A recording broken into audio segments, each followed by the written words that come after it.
Boa noite, meus irmãos. A graça e a paz do nosso Senhor Salvador Jesus Cristo sejam com todos vocês, com todos nós nessa noite. Sejam todos bem-vindos, você que está aqui, está chegando, você que está em casa. É um prazer ter você conosco nessa noite. E para começar o nosso culto, eu queria pedir que vocês abrissem a Bíblia de vocês em Atos. O capítulo é o 27. Atos capítulo 27, versículos do 13 ao 26. Atos capítulo 7, versos 13 ao 26. A palavra do Senhor diz assim: soprando brandamente o vento sul, e pensando eles ter alcançado o que desejavam, levantaram âncora e foram costeando mais de perto a ilha de Creta. Entretanto, não muito depois, desencadeou-se do lado da ilha um tufão de vento chamado Euroaquilão, e sendo o navio arrastado com violência, sem poder resistir ao vento, cessamos da manobra e nos fomos deixando levar, passando sob a proteção de uma ilhota chamada Cauda. A custo conseguimos recolher o bote, e levantando este, usaram de todos os meios para cingir o navio, e temendo que dessem na Sirte, arriaram os aparelhos e foram ao léu. Açoitados severamente pela tormenta, no dia seguinte já aliviavam o navio. E ao terceiro dia, nós mesmos, com as próprias mãos, lançamos ao mar a armação do navio. E não aparecendo, havia já alguns dias, nem sol nem estrelas, caindo sobre nós grande tempestade, dissipou-se afinal toda a esperança de salvamento. Havendo todos estado muito tempo sem comer, Paulo, pondo-se em pé no meio deles, disse: Senhores, na verdade era preciso terem me atendido e não partir de Creta, para evitar este dano e perda. Mas já agora vos aconselho bom ânimo, porque nenhuma vida se perderá dentre vós, mas somente o navio. Porque esta mesma noite um anjo de Deus, de quem eu sou e a quem sirvo, esteve comigo, dizendo: Paulo, não temas, é preciso que compareças perante César. E eis que Deus, por sua graça, te deu todos quantos navegam contigo. Portanto, senhores, tende bom ânimo, pois eu confio em Deus que sucederá do modo porque me foi dito. Porém, é necessário que vamos dar a uma ilha. Amém. Que Deus abençoe a sua palavra. Deus é maravilhoso. Deus havia dito para Paulo que ele precisaria estar diante de César nos capítulos atrás, lá no capítulo 23, e aqui Deus de novo confirma para Paulo. Paulo tem fé e fala: pode contar com que vai dar tudo certo, porque Deus é fiel e Ele vai levar a gente são e salvo para onde nós devemos ir, porque esse é o nosso Deus, o Deus que promete e é o Deus que cumpre. E é esse Deus que nós vamos cantar louvores essa noite. É esse Deus que vai falar conosco agorinha. Eu já quero chamar os meus companheiros, irmãos da equipe de louvor para tomarem seus lugares à frente. E eu quero orar por eles, orar por todos vocês que estão aqui na igreja, vocês que estão em casa, pelo pastor João que vai trazer a palavra. Orar para Deus para que Ele possa nos guiar nesse momento, para que a gente possa cultuar a Deus da maneira que Ele quer, da maneira que Ele determina, não a que nós achamos que deve ser. Nós precisamos louvar ao Senhor do jeito que Ele quer, da maneira dEle, porque a maneira dEle é boa, agradável e perfeita. Amém? Vamos orar? Senhor, muito obrigado, porque o Senhor é bom e porque a sua misericórdia dura para sempre, de geração em geração. Obrigado pela vida de cada um dos meus irmãos que aqui estão, dos que estão em casa. Obrigado porque o Senhor trouxe nós até aqui hoje. Obrigado porque o Senhor tem falado conosco durante toda a nossa vida. Obrigado porque hoje é o dia da Bíblia, a Bíblia que nós estamos estudando aqui na igreja todos os finais de semana, a Bíblia que nos guia, que fala palavras de vida eterna para nós. Obrigado por este tão precioso livro, Pai, pela Tua palavra que chegou até nós.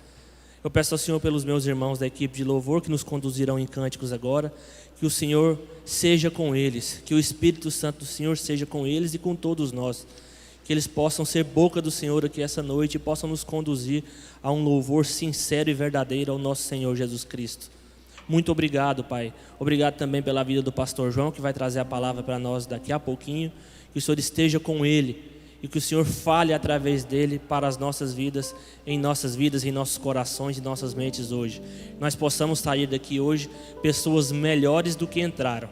Que o Senhor esteja conosco durante todo esse tempo. Visita-nos, Pai, sê conosco e tenha misericórdia de nós e nos abençoe. É o que nós pedimos e agradecemos em nome de Jesus. Amém.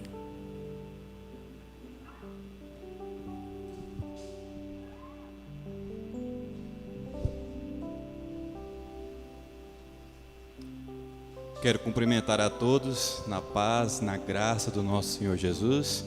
Amém? Amém. Hoje eu escutei mais alto a voz de vocês. É tempo de boas novas, é tempo de Natal, é tempo de nós pensarmos em Jesus Cristo e no que Ele fez por nós. Muitas pessoas caminharam ao longo desse ano, ansiando por esse momento de esperança, um momento de renovo, um momento de estar mais perto da família. E nós podemos, nesta noite, focar a nossa mente exclusivamente no Rei Jesus, que veio, viveu entre nós e completou a sua obra, e voltará. E é ao nome desse Rei Jesus que nós adoramos, é ao nome do Rei Jesus que todo joelho se dobrará. Que você possa esquecer de tudo que ficou lá fora, no auxílio do Espírito Santo, e nessa noite pensar nele, na esperança, na vida e na alegria que Ele nos dá. Amém? Vamos cantar.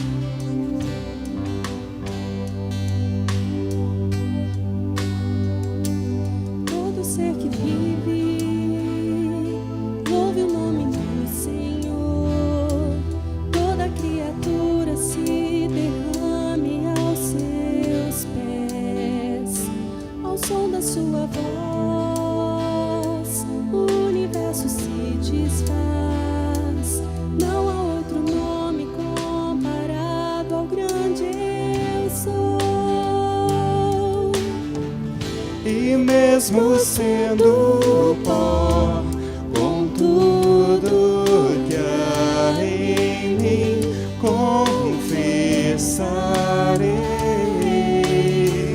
que céus e terra passarão, mas o teu nome é eterno. Todo joelho dobrará ao ouvir teu nome, teu santo nome. Todo ser confessará, louvado seja o teu nome, teu santo nome. Quero convidar você a se colocar de pé e se unir a nós nessa canção. Vamos louvá-lo.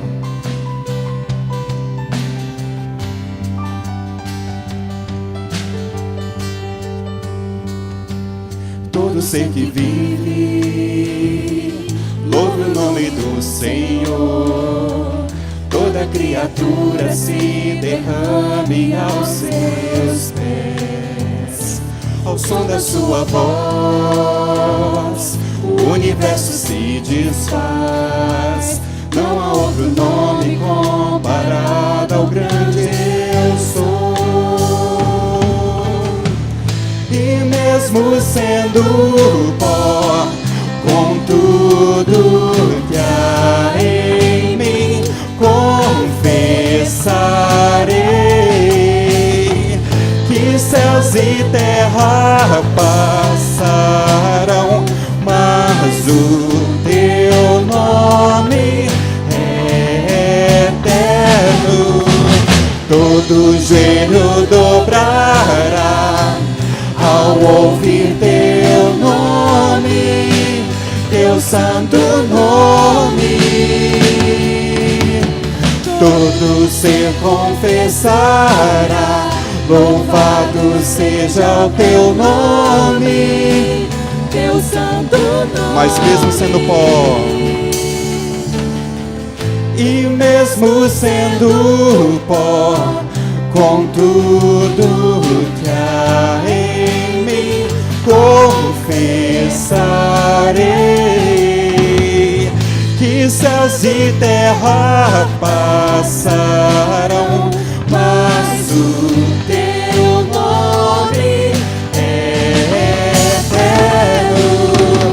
Todo joelho dobrará ao ouvir teu nome, teu santo nome. Todo ser confessará, louvado seja o teu nome, teu santo nome. com as vozes da igreja.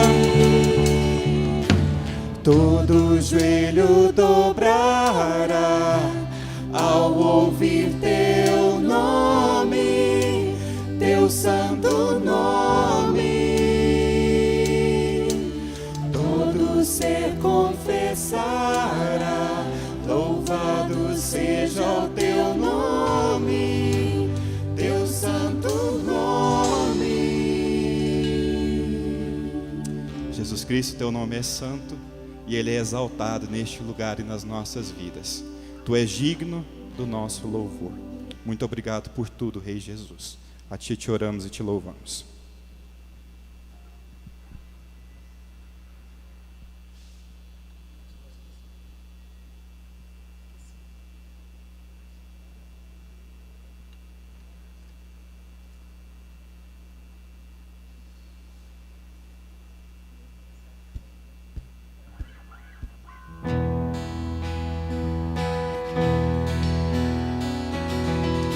Com as palmas da igreja.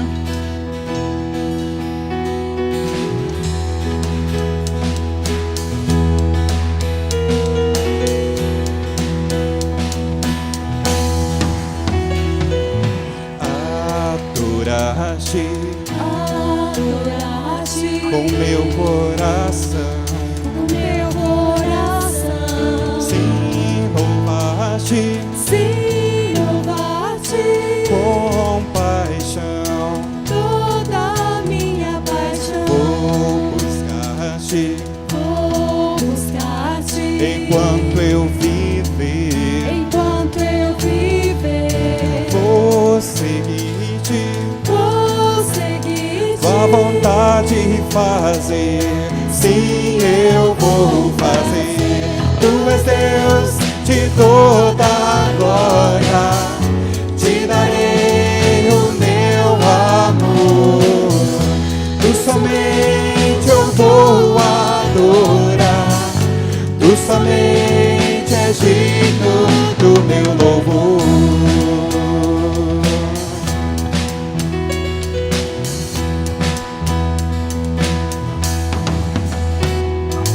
Eu me curvo,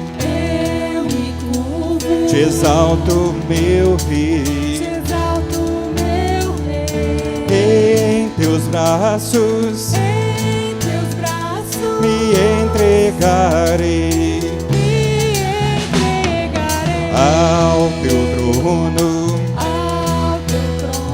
me achegarei, e para sempre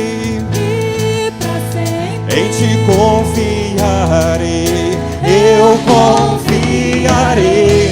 Tu és Deus de toda a glória, te darei o meu amor, tu somente eu vou adorar, tu somente és digno do meu louvor. Tu és Deus de toda a glória, te darei o meu amor, tu somente eu vou adorar, tu somente és digno do meu louvor.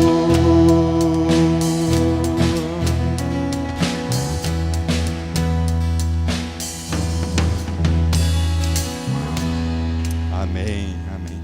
nesse momento, você tem a oportunidade de trazer aqui à frente os seus dízimos e as suas ofertas. Vamos cantar.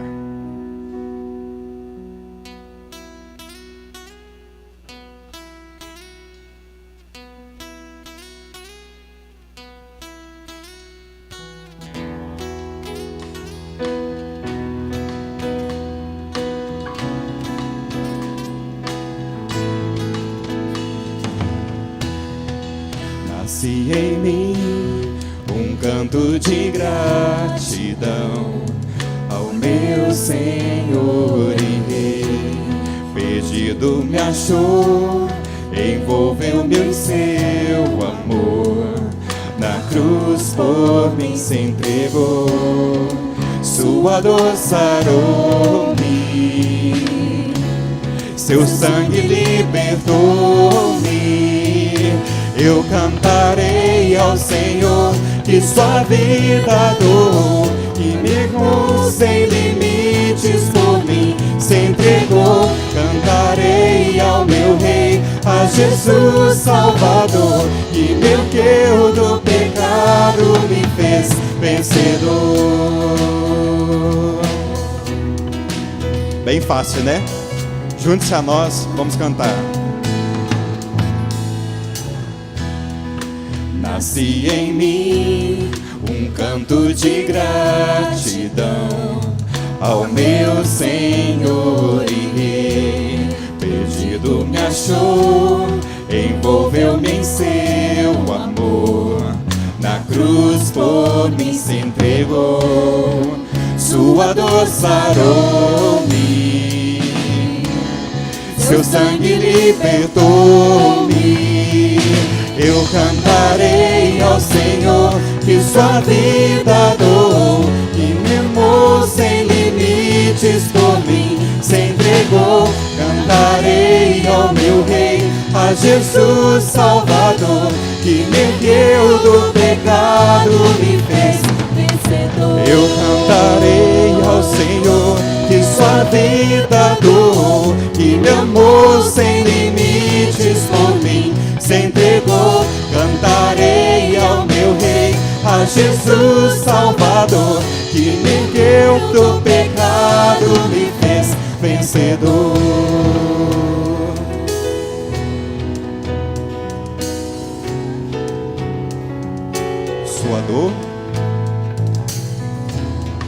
Sua dor sarou-me,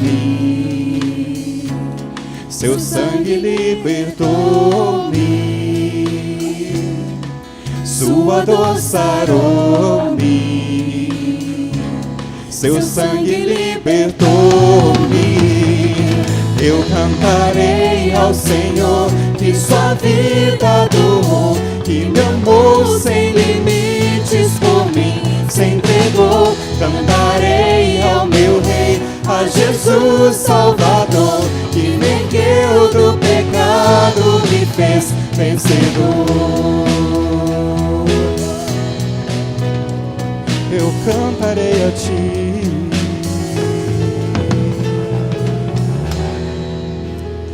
Senhor Jesus, o Senhor fez algo tão maravilhoso por nós. O Senhor nos ergueu do pecado e nos deu vitória, Deus, sobre ele. O Senhor nos purifica, o Senhor nos limpa. E é a Ti que nós queremos render todo o nosso louvor e a nossa gratidão. Te agradecemos, ó Deus, pelos dízimos e as ofertas que foram trazidos aqui à frente. O Senhor é fiel conosco, ó Deus. O Senhor tem cuidado de nós e da Tua igreja, ó Pai. Muito obrigado pelo Teu sustento. E que nós, ó Deus, como igreja, nesta última canção, possamos de fato e de verdade cantar, expressando o amor que existe em nós através de Jesus. É uma canção talvez desafiadora em tempos de pandemia, porque o que a gente mais quer é abraçar, é chegar perto, mas que nós possamos expressar através do olhar, dos gestos, olhar quem está aqui, quem está nos acompanhando em casa, possa sentir também o abraço, o aconchego, o afago, porque é importante ser corpo do Senhor, e é isso que nós queremos cantar. Queremos ser igreja que te serve através do amor e da união. Muito obrigado por tudo, Rei Jesus. Amém.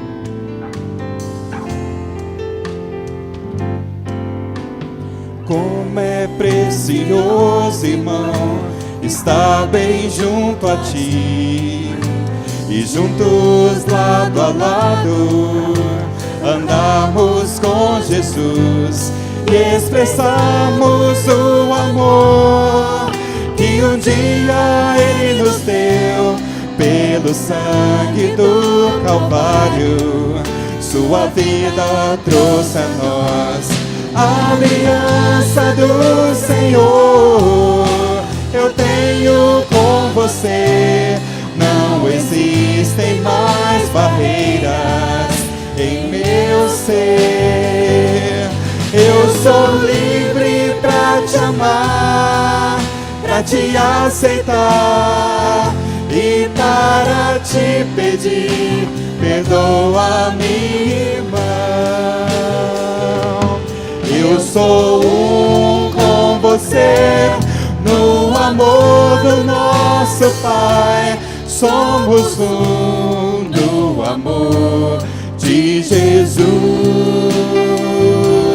Eu sou um com você, no amor do nosso Pai. Somos um no amor de Jesus. Mais uma vez. Como é precioso. Vire para trás, mesmo que você não pode abraçar, mas acene. Expresse esse amor. Pense em alguém que você vai orar nessa semana. Nós possamos ser igreja que expressa esse amor. Possamos refletir Jesus na nossa vida nesses tempos. Aliança do Senhor, eu tenho com você. Não existem mais barreiras em meu ser. Eu sou livre pra te amar, pra te aceitar e para te pedir, perdoa-me, irmão. Eu sou um com você, no amor do nosso Pai. Somos um no amor de Jesus. Eu sou um com você, no amor do nosso Pai. Somos um no amor de Jesus. Somos um no amor de Jesus. Somos um no amor de Jesus.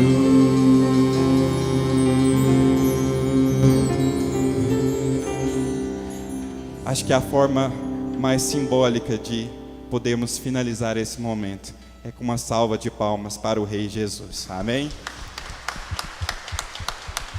Ao nosso Rei, a Ele toda a honra e toda a glória, que nos ama e faz sentir o amor dele nesse lugar. Pode se assentar. Amém. Boa noite, na graça e paz do Senhor Jesus. Amém. Todos animados e bonitos, de máscara e tudo, gente. Que coisa boa podemos nos reunir na presença de Deus, do nosso Senhor, cultuar ao seu nome, exaltar a sua glória, celebrar ao Deus da nossa salvação, Deus maravilhoso, o nosso Senhor. Quero convidar vocês a abrirem a Bíblia no livro de Atos dos Apóstolos, no mesmo capítulo que o pastor Lucas leu na abertura, o capítulo 27. E nós vamos começar com o verso 27 agora. Atos 27, 27. Enquanto as últimas pessoas encontram o texto, eu quero dar boas-vindas àqueles que nos visitam hoje aqui no templo. Sejam muito bem-vindos. Deus abençoe o seu coração. Entre as pessoas que nos visitam, eu queria registrar a presença do um grande amigo, pastor, estou te chamando de pastor, Luiz. Luiz Carlos foi meu diácono há uns 40 anos. E ele mora agora nos Estados Unidos, está passando um período de férias aqui e veio e trouxe visita. Então, já está ensinando a gente.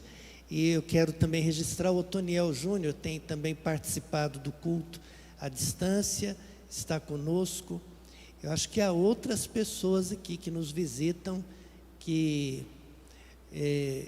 participam, e muito bem-vindos. E também você que está em casa, Deus abençoe muito o seu coração.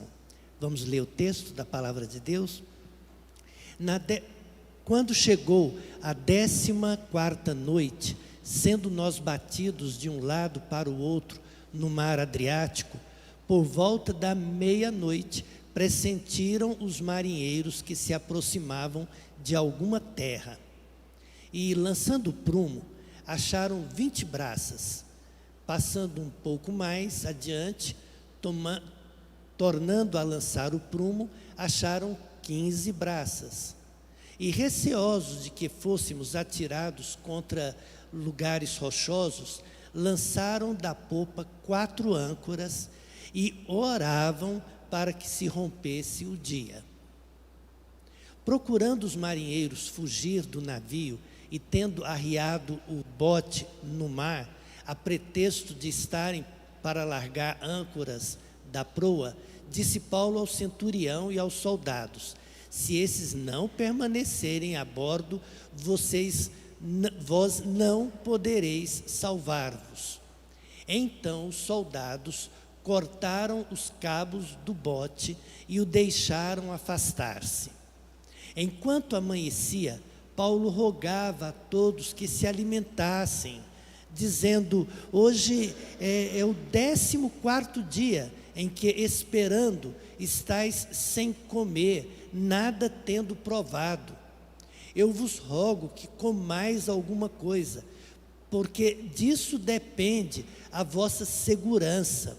Pois nenhum de vós perderá nem mesmo um fio de cabelo. Eu gostaria de esse versículo ter sido lido para mim há muito tempo, gente. Do fio de cabelo. Vamos continuar?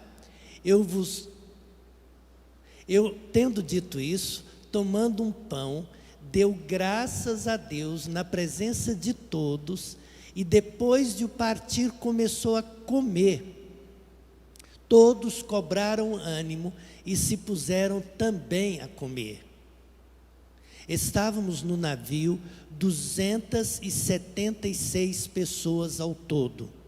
Refeitos com a comida, aliviaram o navio, lançando o trigo ao mar. Quando amanheceu, não reconheceram a terra, mas avistaram uma enseada onde havia praia. Então consultaram entre si se não podiam encalhar ali o navio.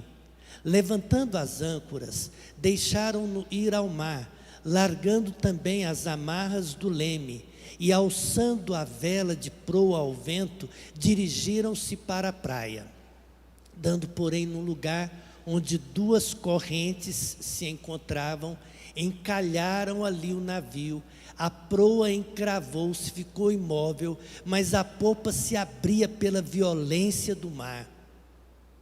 O parecer dos soldados era que matassem os presos, para que nenhum deles, nadando, fugisse.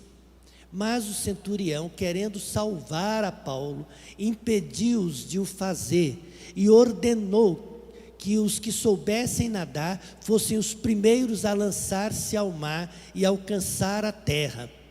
Quanto aos demais, que se salvassem, uns em tábuas e outros em destroços do navio, e foi assim que todos se salvaram em terra.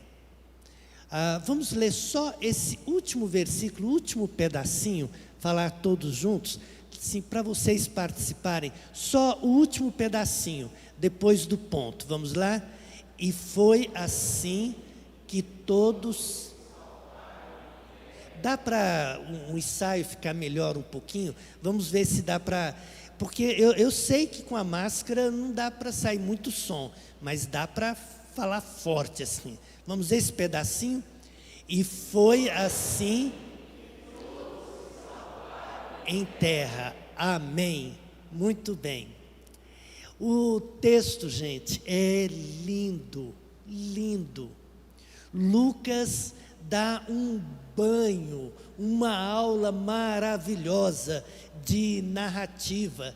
Ele pega o texto, ele tem uma ideia do que está acontecendo, e ele não é apenas um historiador técnico, alguém que está registrando fatos, mas ele é um escritor extremamente talentoso, e é um dos pedaços da literatura mais preciosos, lindos desse tempo.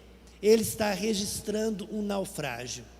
Embora o texto seja um texto lindo, a situação é realmente muito grave, muito difícil.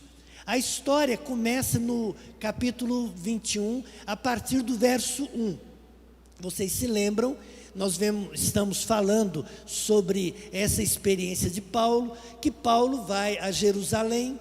Em Jerusalém ele é perseguido, ameaçado, ele faz a sua defesa perante Félix, perante Festo, perante o rei Agripa. Há uma perseguição muito grande dos judeus, e ele chega ao ponto de apelar para César. Apelar para César era como apelar para o Supremo Tribunal, apelar para a maior autoridade diante dos fatos anteriores, e ele percebia que não era possível confiar nos judeus e num eventual julgamento no Sinédrio. Não era viável confiar em Félix, que o mantera preso por 2 anos apenas para agradar os judeus. Não era confiável se colocar nas mãos de Festo, que também o manteve preso para fazer um jogo político. O rei Agripa, descendente de Herodes Agripa I, agora o Agripa II, era um homem altamente perigoso. Ele estava na companhia de Berenice, provavelmente uma irmã que cuidava dele. O rei Agripa II assumiu o reinado com cerca de 16 anos, e uma irmã mais velha, que dizem era também a sua amante, a sua esposa, fazia a cabeça dele. De vez em quando acontece das esposas fazerem a cabeça dos homens. Não é o caso aqui no meu auditório, que os homens todos que controlam tudo direitinho, mas essa Berenice fazia isso, e Paulo entendia claramente, o melhor mesmo era apelar para César. Agora, isso significava uma viagem longa. Se você abrir o Google, pegando a distância de Jerusalém a Roma, ele vai informar a você que são cerca de 4.000 quilômetros. Uma viagem longa e perigosa. Naquela época, quase impossível de ser feita por terra inteiramente. Apenas quando chegava próximo da Itália, no sul da Itália, em Sicília ou Cilícia, a partir dali pegava-se a chamada Via Ápia, e aí havia uma parte de estrada, mas quase toda a viagem deveria ser em embarcações. E então Paulo confiado na companhia de outros presos e de um exército, de um batalhão do exército, ao comandante Július, provavelmente um homem muito experiente, que tinha ligações muito fortes, tanto com os judeus como com a corte de César. Deveria ser um comandante bastante experiente para que lhe confiassem uma tarefa de tamanha magnitude. E aí ele tem que entrar pelo mar Mediterrâneo, passar ao lado da ilha de Creta, deixar toda a região da Ásia Menor, chegar até a Europa, ir até a Itália, numa viagem muito problemática. Como se a viagem não fosse suficientemente grande e difícil, nós estamos falando em uma viagem longa há 2000 anos atrás.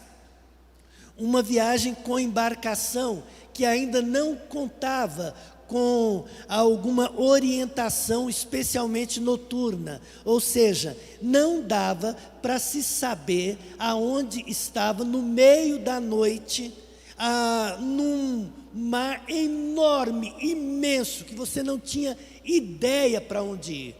Nós já tivemos a experiência de sobrevoar essa área, e você, de cima do avião, você olha para todo lado e é mar a perder de vista.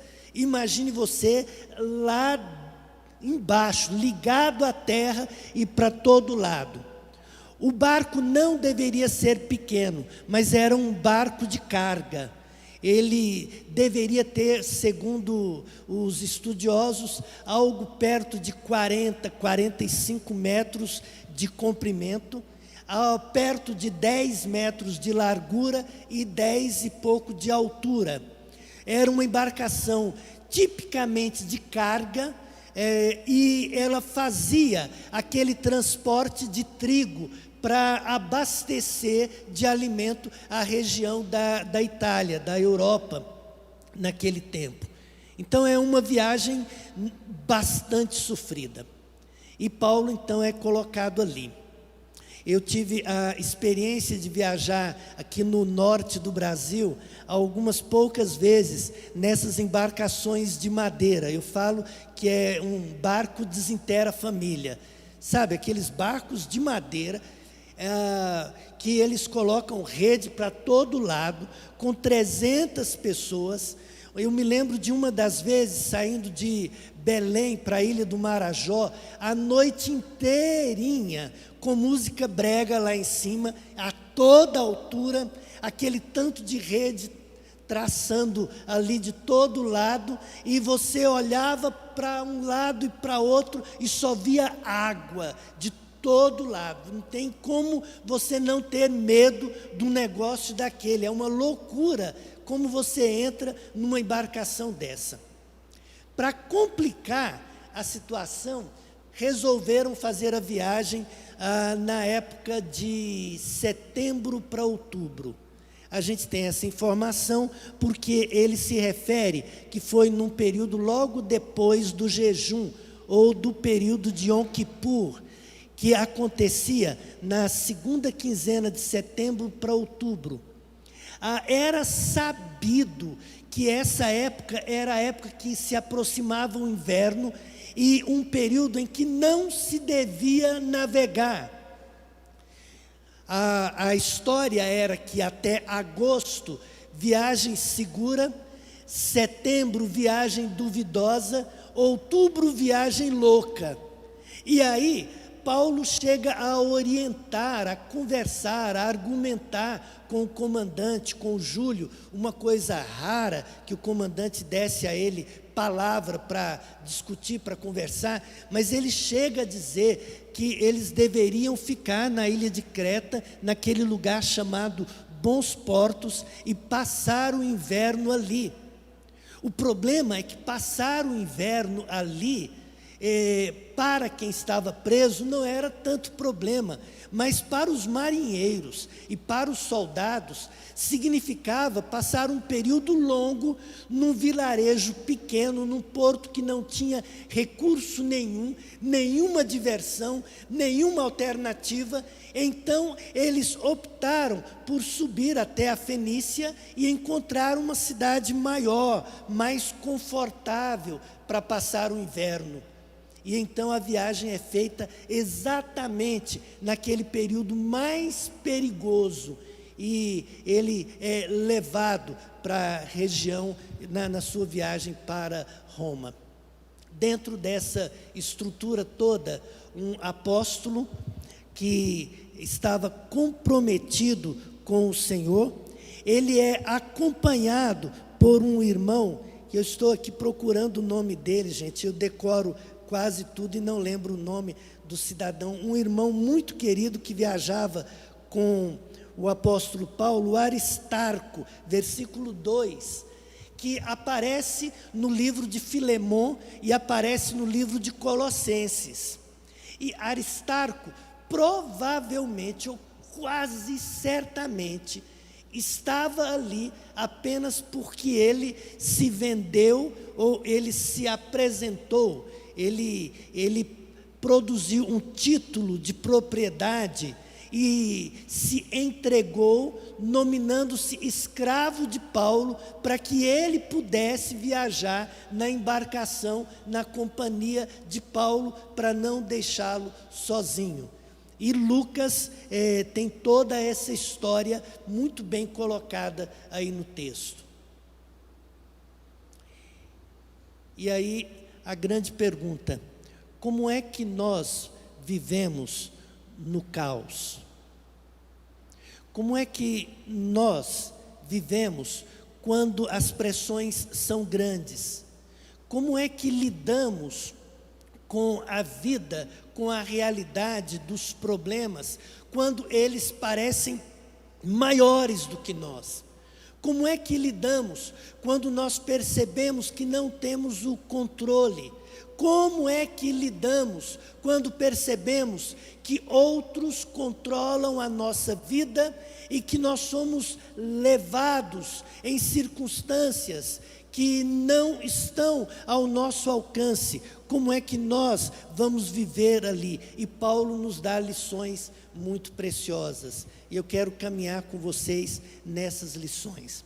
A primeira delas, que me chama muito a atenção, é que ainda que sejamos crentes, tementes a Deus, fiéis, sem culpa nenhuma, sejamos gente muito boa, que não tenhamos feito nada que mereça ou que seja uma razão para condenação, para culpa e para sofrimento, nós vivemos num mundo que jaz no maligno e estamos expostos às lutas do mundo em que estamos.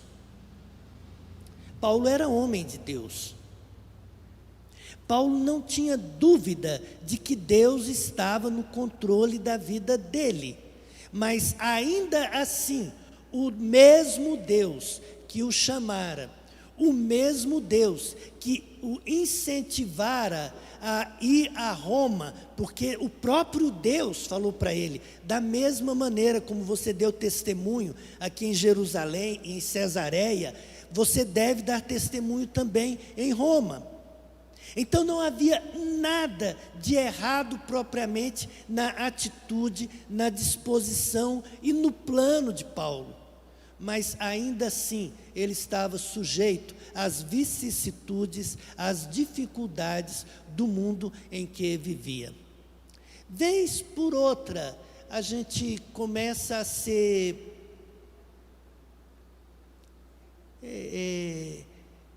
atraído para uma teologia de Deus da preferência, do Deus do filhinho do papai, do filho do prefeito, do sabe com quem está falando.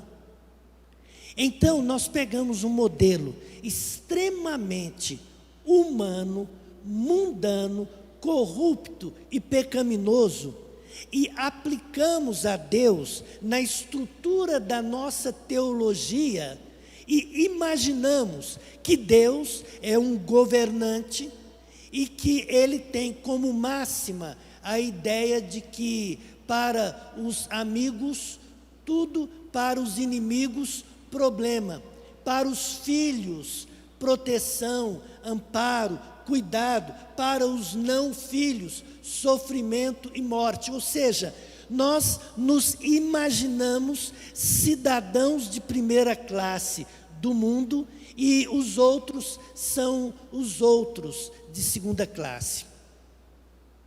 Na verdade, biblicamente, nós temos uma outra doutrina que se chama a doutrina da solidariedade da raça. Segundo essa doutrina, o sol vem sobre bons e maus. A chuva alcança a todos. E é uma ilusão, uma tolice imaginar que nós vivemos no mundo e estamos imunes aos problemas do mundo. Nesse tempo, nós estamos lidando com um debate bem curioso. Essa semana, um dos irmãos membros da igreja, que é médico, perguntou quantos membros da igreja morreram de Covid nesse ano. E eu fiquei feliz em dizer a ele: olha, meu irmão, membros da igreja não morreu nenhum. Nós tivemos gente ligada a membros da igreja e tivemos morte de membros da igreja por outras razões, mas não de Covid. Então nós nos alegramos. É justo que estejamos alegres? Sim, é bom, que coisa boa, graças a Deus. Devemos agradecer a Ele por isso? Oh, sim, claro, vamos agradecer ao Senhor. Devemos louvar a Ele, Ele é o nosso protetor, Ele é o nosso Deus. Sim, Ele é maravilhoso, Ele cuida de nós. Mas significa que nós estamos imunes à Covid-19? Isso é loucura, gente. Loucura. Me lembro do Dr. Shedd escrevendo um livro sobre esse tema, e nos encontramos uma vez e ele estava me explicando o raciocínio. Ele disse: olha, se um cristão, muito fiel, ele estiver no 25º andar, ele subir ao parapeito da janela, quem sabe da sacada do prédio, olhar lá embaixo e pular de lá, você acha que ele vai morrer? Eu disse: provavelmente sim. Ele falou: ele deve morrer. O normal é que ele morra, porque a lei da gravidade vai alcançá-lo. Ela está para todas as pessoas do mundo, todas as pessoas. Por causa disso, devemos cuidar da saúde, por causa disso devemos ir ao médico, por causa disso usamos a tal da máscara, por causa disso distanciamento social, por causa disso a responsabilidade que deve estar sobre todos nós. Aquele irmão, atenção irmãos mais idosos, diz que quando a gente vai ficando velho, vai ficando cabeça dura. Então vamos lá. Atenção, meus irmãos mais velhos, cabeça dura que nem eu. Quando você devia ir ao médico e a sua esposa fala: você vai, mas você diz: eu não vou. O filho fala: vai, você diz: eu não vou. Quando você é cabeça dura, você está se expondo aos perigos normais da vida. Todos os cidadãos do mundo estão expostos a todos os perigos do mundo, inclusive aqueles mais fiéis, piedosos e santos, como o apóstolo Paulo, que era bem melhorzinho do que eu e você. Então lá está o apóstolo Paulo, no meio do caos, no meio da luta, num contexto caótico, e ainda assim ele está passando pelas lutas naturais dos humanos.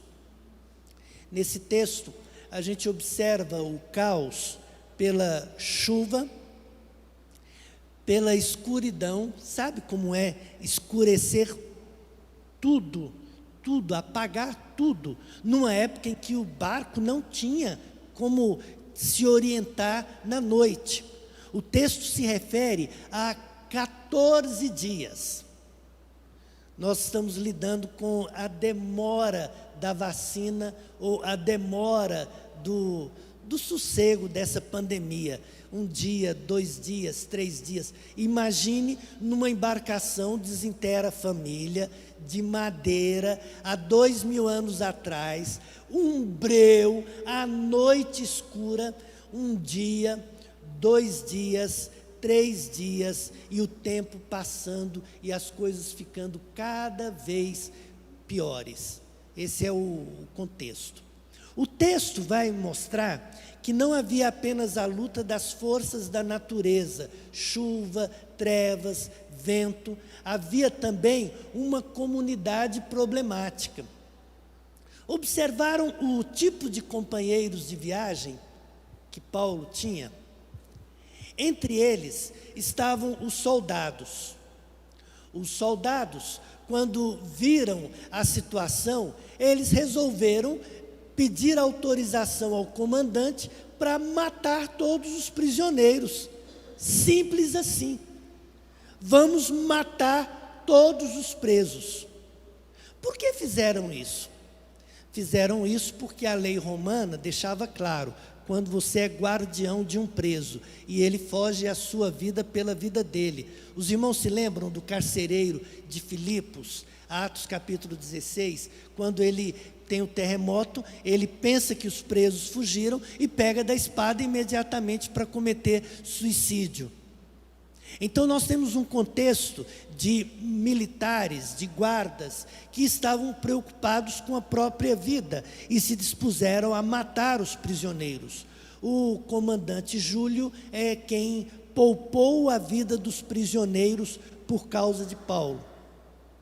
Os marujos, os que trabalhavam na embarcação, pensaram algo pior.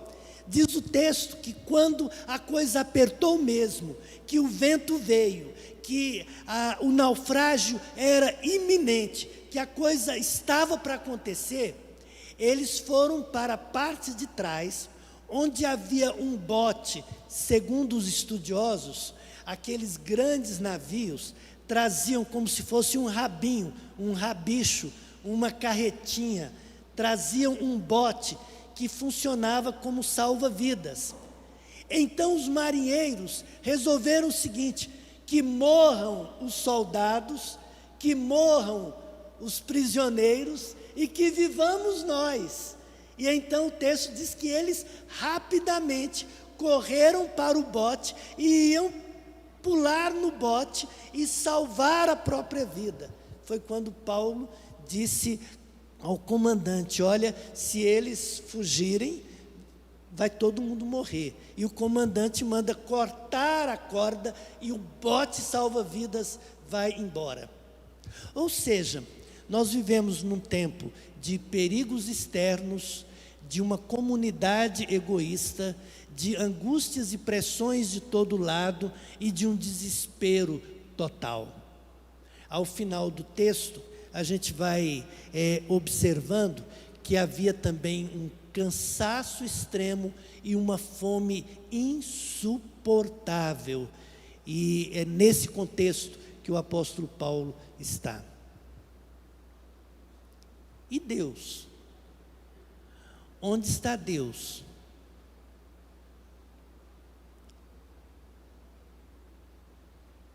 Porque Ele nos permite viver no mundo que jaz no maligno. Será que Ele foi surpreendido? Será que Ele não sabia dos perigos do mundo em que nós estávamos? No Evangelho de João, no capítulo 17, o Senhor Jesus faz uma oração. E Ele ora pelos discípulos, e Ele ora por mim e por você. Ele diz assim: eu rogo não apenas por estes, mas por aqueles que vierem a crer no meu nome. E ele fala uma palavra bem interessante com o Pai. Ele diz assim: eu vou para o Pai, mas eles ficarão aqui no mundo. Depois ele reúne os discípulos e fala assim: olha, o mundo jaz no maligno, vocês enfrentarão grandes lutas, mas não temam, porque eu venci, vocês terão que vencer. Ou seja, Deus conscientemente nos coloca no mundo, e Ele diz assim: esse mundo, ele está em estado de pré-putrefação. Essa palavra é uma complicada, né, bem? Pré-putrefação. Esse mundo está para se perder. e você será sal da terra para não permitir que ele se perca. E eu não posso deixar de colocar você salgando, preservando, porque é seu papel ser o sal. Esse mundo está em trevas, e eu preciso de você para colocar você dentro do mundo como luz do mundo. Ou seja, do ponto de vista de Deus, Ele que amou o mundo, entendeu como absoluta naturalidade, que se Ele sendo Deus, Filipenses capítulo 2, se Ele sendo Deus, não julgou como coisa absurda o ser igual a Deus, mas a si mesmo se aniquilou, tomou a forma de homem e viveu entre os homens. Se Ele é o Emanuel, o Deus conosco, se Ele viveu no mundo, então é natural do ponto de vista de Deus que você e eu estejamos no mundo também, como sal da terra, como luz do mundo, como parábola de Deus, como presença de Deus, como mensageiros de Deus, como alguém que faz diferença no mundo em que nós vivemos. Deus entende isso como sendo normal. É normal para Ele que na sua família, que tem problemas, que tem alcoólatra, que tem violência, Ele colocou você lá. É normal para Deus que no seu trabalho, onde há corrupção, onde há dificuldade, você esteja colocado ali. É da cabeça de Deus que no mundo com a sua violência, você esteja no mundo. Ele não vai nos tirar do mundo, a não ser no arrebatamento e na morte, porque Ele nos enviou ao mundo. Lá no Getsêmani, o Senhor Jesus tinha absoluta consciência da dor e do sofrimento que estava perante si. E ele então ora ao Pai e diz assim: Pai, se possível, passe de mim esse cálice. E imediatamente ele diz: mas eu vim justamente para isso. Eu vim para isso. Irmãos, Deus nos coloca no mundo. Então Paulo não estava ali porque Deus se esqueceu dele. Paulo não estava ali porque Deus, ele foi fazer um passeio e Paulo escorregou. Paulo não estava ali porque o mundo tem controle sobre a vida dele. Paulo estava ali porque o Deus soberano o enviou e o colocou naquele lugar. E no meio da tormenta, no contexto do naufrágio, nas trevas daquelas noites longas e difíceis, na ventania e na chuva, ali estava alguém colocado por Deus para fazer diferença no lugar.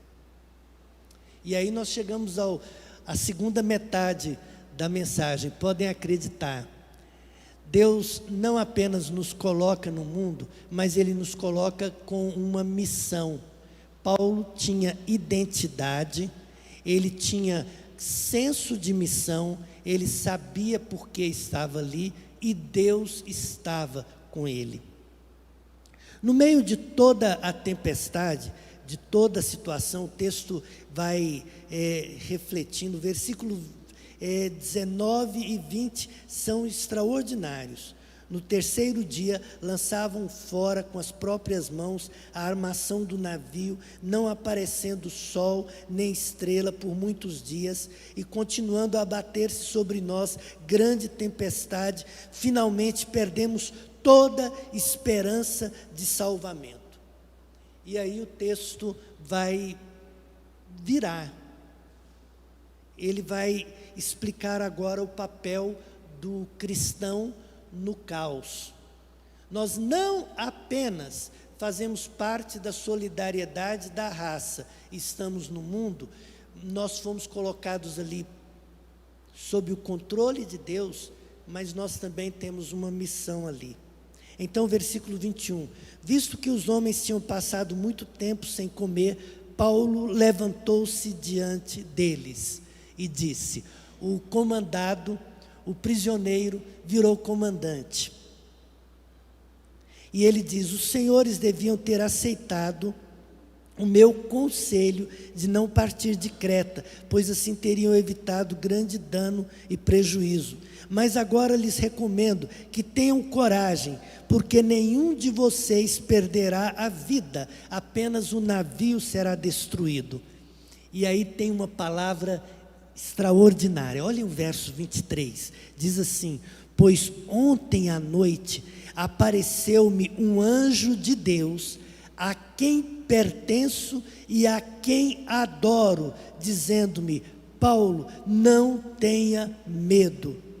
Aí versículo 25, assim tenham ânimo, senhores, porque eu creio em Deus que acontecerá da maneira como me foi dito.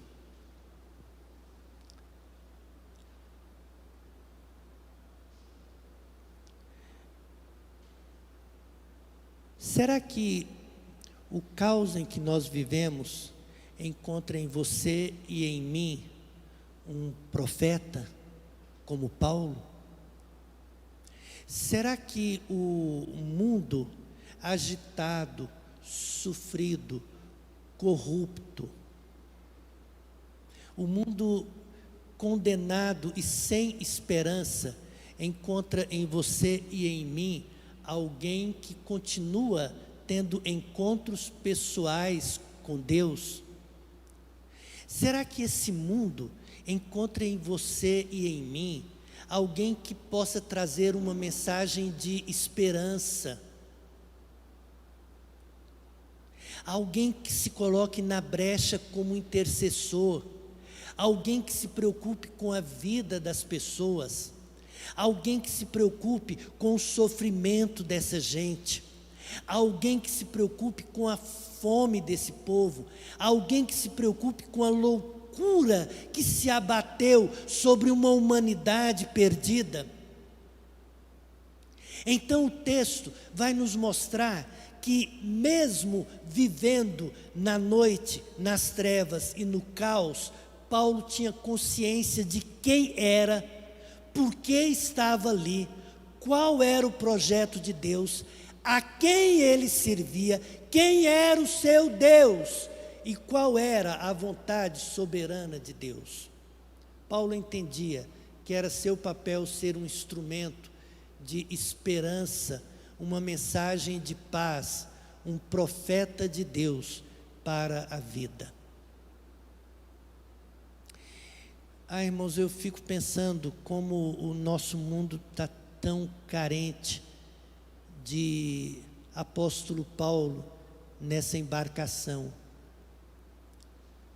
Como falta a esses marujos, a esses prisioneiros e aos soldados, como falta a eles alguém que se ponha em pé como Paulo se colocou em pé. Alguém que tenha uma palavra de confrontação, como Paulo fez. Alguém que diga, eu hoje estive com o meu Deus.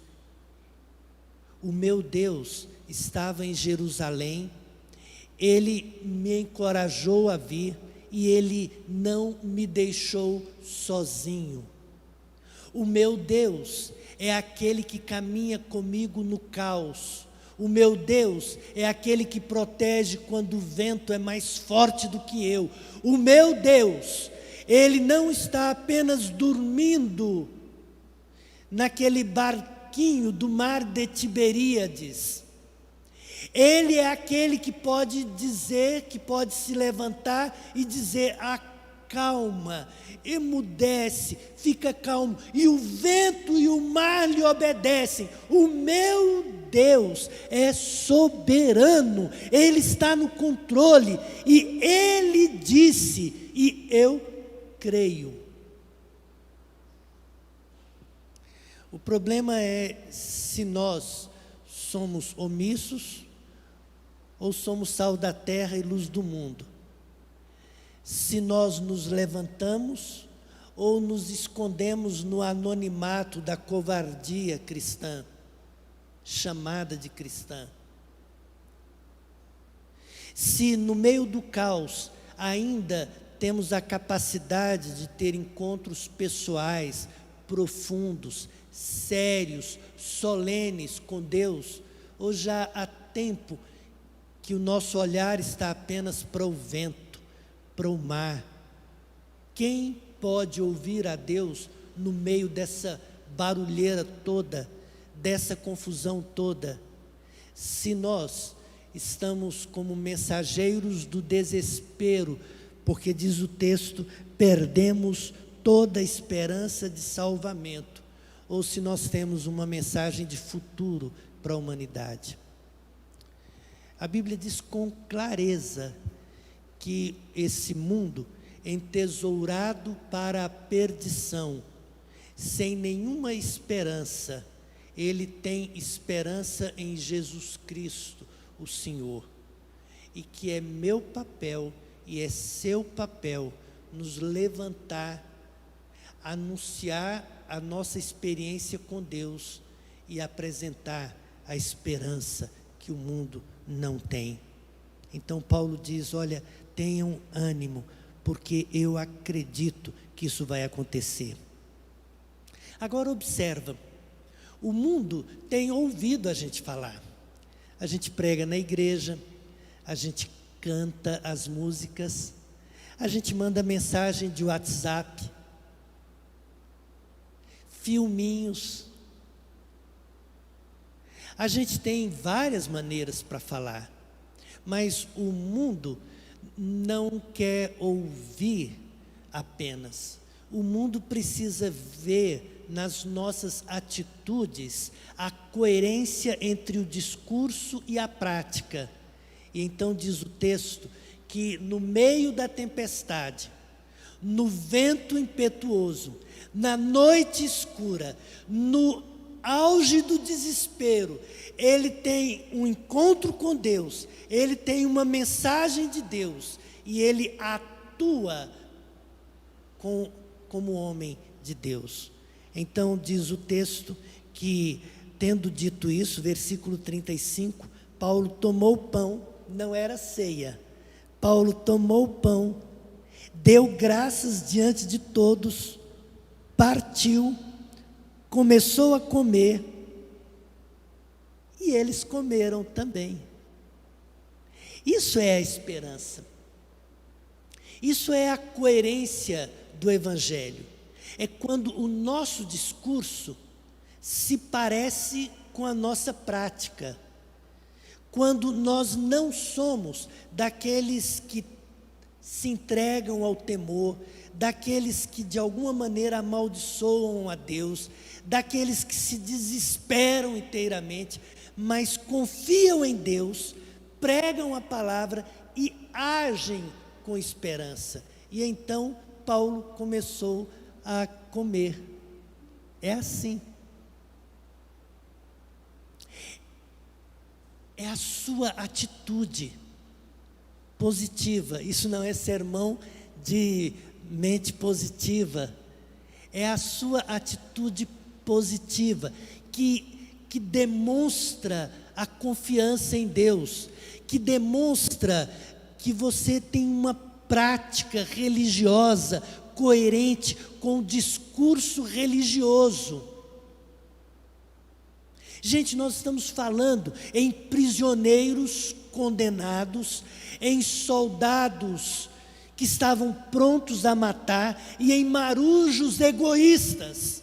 Estamos falando em homens que viviam no mar e que estavam no meio daquela situação.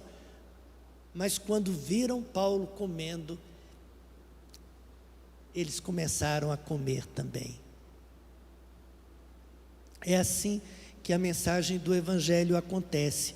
E diz o texto que estavam a bordo 276 pessoas. Depois de terem comido, então jogaram o peso fora. Provavelmente era uma carga de trigo que eles estavam carregando. Eles jogaram o peso fora. Eles resolveram cortar as âncoras. Achei essa expressão tão interessante. Versículo de número 40. Eles cortaram as âncoras e soltaram o navio.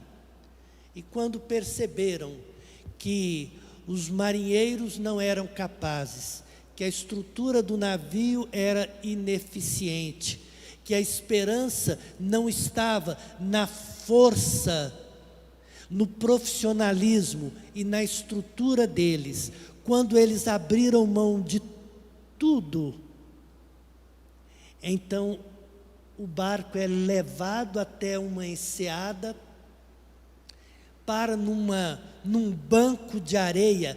Dizem que é uma areia que vinha do norte da África e criava muitos bancos de areia. Aquilo era típico daquele período.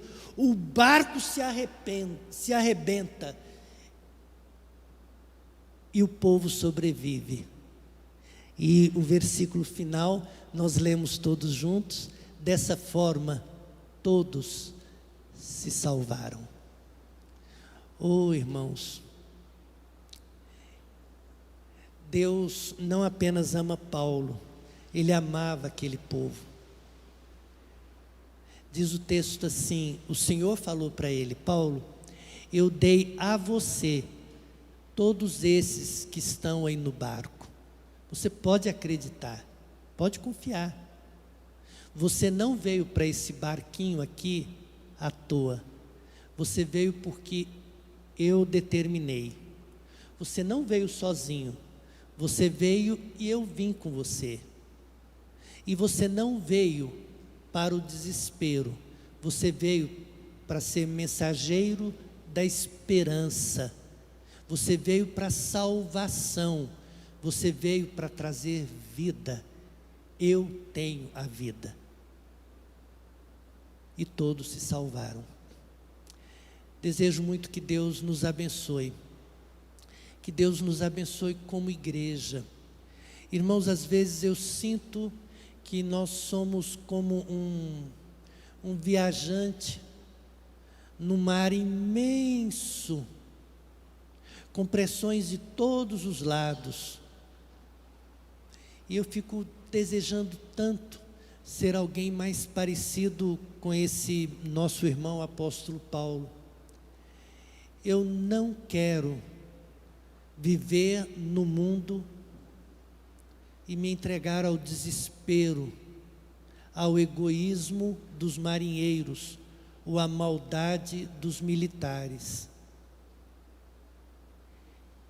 Eu quero caminhar com o meu Deus e fazer diferença no mundo. Eu queria que isso fosse a realidade da nossa igreja. Foi para isso que Deus nos colocou no mundo. Vamos cantar? O hino é o 102. É aquele hino lindo. Mestre, o mar se revolta, as ondas nos dão pavor. Conhecem o hino? O céu se reveste de trevas, 14 dias no escuro. Não temos um Salvador. O Senhor não se importa que morramos? O Senhor está dormindo? Não, o Senhor se levanta e diz: eu estou no controle. Eu dei a você a muitos. Acalma, sossegai. Vamos cantar o hino?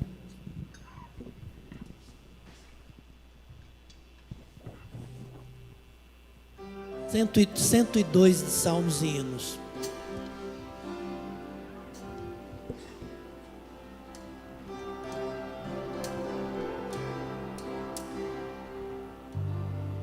Vamos ficar em pé todos? Mestre, o mar se revolta, e as ondas nos dão pavor. O o céu se reveste de trevas, não temos um Salvador. Não se te dá que morramos, podes assim dormir. Quando a cada momento nos vemos, já precisa submergir. As ondas atendem ao meu andar, sossegai,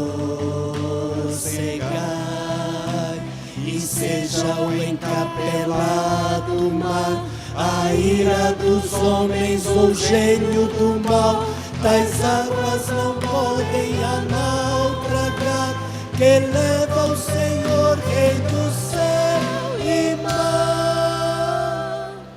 Pois todos ouvem o meu mandar, sossegai, sossegai, convosco estou para vos salvar, paz, paz, gozar.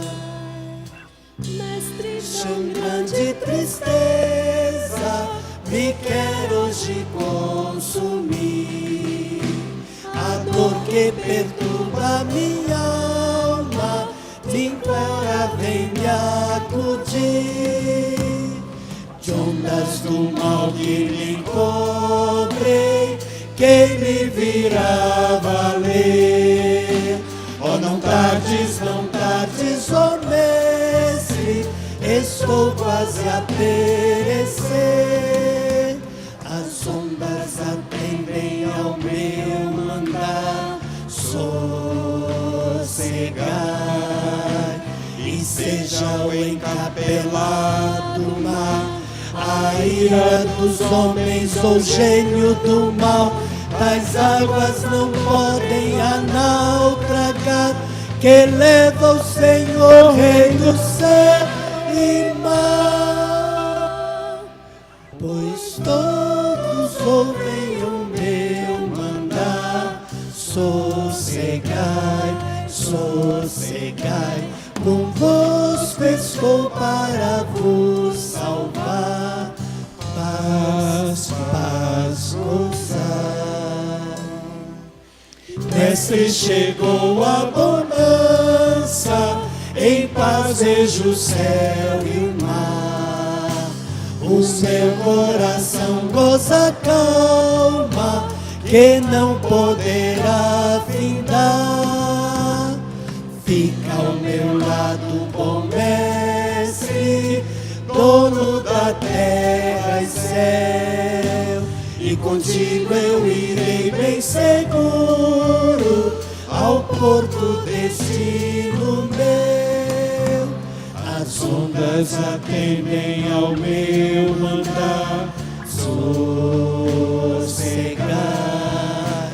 e seja o encapelado mar, a ira dos homens, o gênio do mal, tais águas não podem naufragar, que leva o Senhor, Rei do céu e mar. Pois todos ouvem o meu mandar, sossegai, sossegai, convosco estou para vos salvar, paz, paz, gozar. Eu vou pedir ao pastor Lucas para vir à frente para fazer a oração, depois eu vou impetrar a bênção, mas eu queria que vocês cantassem o coro mais uma vez. Eu queria que a congregação cantasse. Quero convidar você que está em casa, canta também o coro. Eu quero que nós cantemos assim, com o coração bem cheio. Sabe como é? O início dele é mais devagar. E a gente vai fazer um coral lindo, dizendo: nós temos certeza, o Senhor está conosco, a tempestade é grande, mas eu estou aqui, mas não estou sozinho, o Senhor está conosco, Ele é capaz de dizer: paz, gozai. Eu quero gozar essa paz do Evangelho. Vamos cantar o coro mais uma vez? Vamos lá? As ondas atendem. As ondas atendem ao meu mandar, sossegai, e seja o encapelado mar, a ira dos homens, o gênio do mal, tais águas não podem a naufragar, que leva o Senhor, Rei do céu e mar. Pois todos ouvem o meu mandar, sossegai, sossegai, convosco estou para vos salvar, paz, paz, gozai. Um dia, no mar da Galileia, os discípulos passavam por uma tempestade grande, mas o Senhor estava no barco e Ele trouxe paz.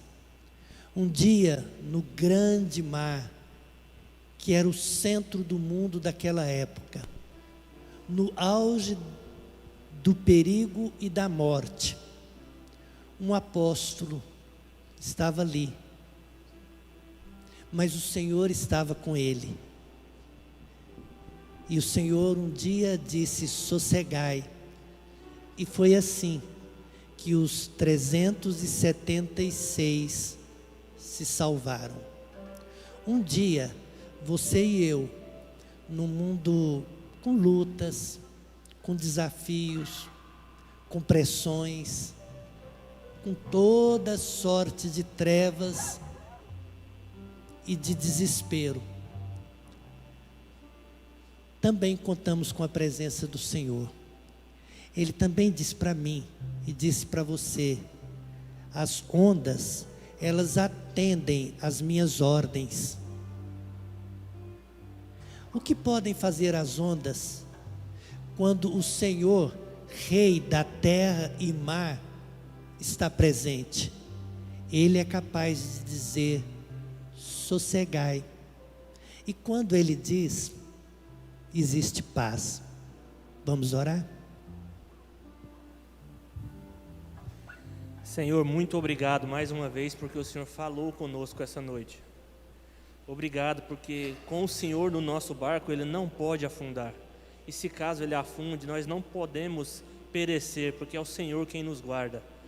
O Senhor guardou os seus discípulos no mar da Galileia com um milagre extraordinário. O Senhor andou por sobre as águas e foi ao encontro deles. Obrigado, Pai, por sempre vir ao nosso encontro na hora das nossas tribulações.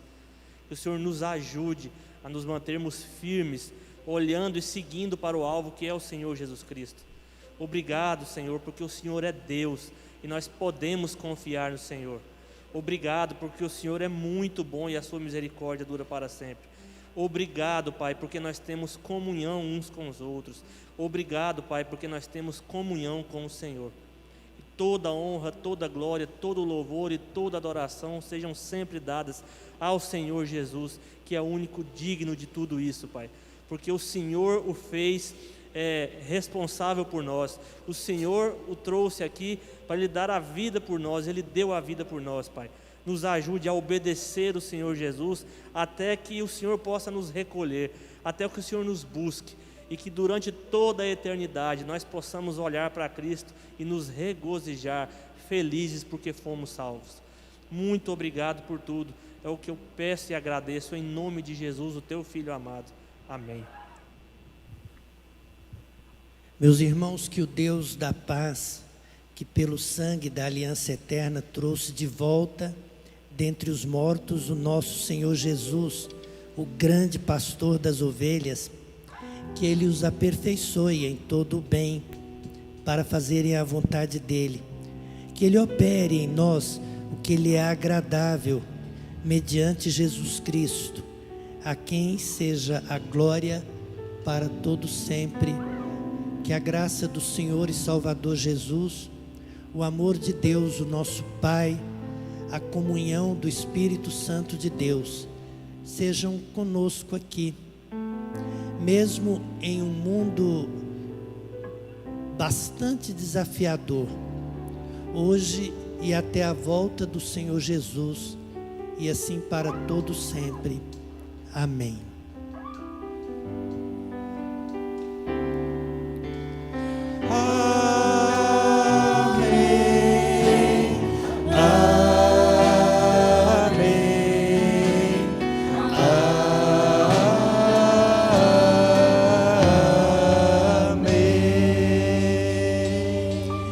Tenham todos uma ótima noite, uma semana muito abençoada.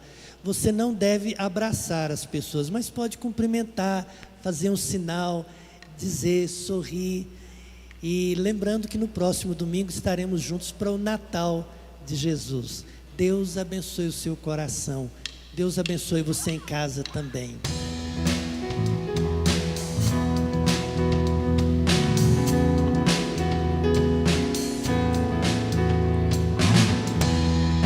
Nasce em mim um canto de gratidão ao meu Senhor e Rei. Perdido me achou, envolveu-me em seu amor. Na cruz por mim se entregou, sua dor sarou-me, seu sangue libertou-me. Eu cantarei ao Senhor que sua vida doou, que me amou sem limites por mim se entregou. Cantarei ao meu Rei, a Jesus Salvador, que me ergueu do pecado, me fez vencedor. Eu cantarei ao Senhor que sua vida doou, que me amou sem limites